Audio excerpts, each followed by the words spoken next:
விழுப்புரம் மாவட்டம் திண்டிவனத்தில் SIR பணி சுமையால் மலங்கி விழுந்த நகராட்சி வருவாய் ஆய்வாளர்.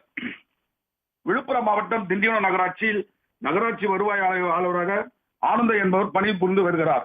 இந்நிலையில் SIR பணியில் சூப்பர்வைசராக பணி கவனித்து வருகிறார். இந்நிலையில் நேற்று மாலை திண்டிவனம் சார் ஆட்சியர் அலுவலகத்தில் பணியை முடித்துவிட்டு மீண்டும் நகராட்சி அலுவலகத்திற்கு SIR பணிக்காக இரவு 9 மணி அளவில் நகராட்சிக்கு வந்ததாக கூறப்படுகிறது. இந்நிலையில் அவருக்கு திடீரென மயக்கம் ஏற்பட்டு உடனடியாக அங்கிருந்த ஊழியர்கள் அவரை திண்டிவனம் அரசு பொது மருத்துவமனையில் சேர்த்தனர். காலை முதல் SIR பணியை முடித்துவிட்டு மீண்டும் நகராட்சிக்கு பணிக்கு வந்துள்ளார். காலை 5 மணி அளவில் மீண்டும் மாவட்ட ஆட்சியர் அலுவலகத்திற்கு வர வேண்டும் என கூறியதாக கூறப்படுகிறது.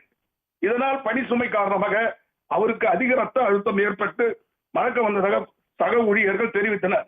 SIR பணி சுமையால் தொடர்ந்து பல்வேறு அதிகாரிகள் பாதிக்கு உள்ளாகுவது தொடர்கதையாகவே உள்ளது என்பது குறிப்பிடத்தக்கது. நன்றி ஹரிதாஸ்.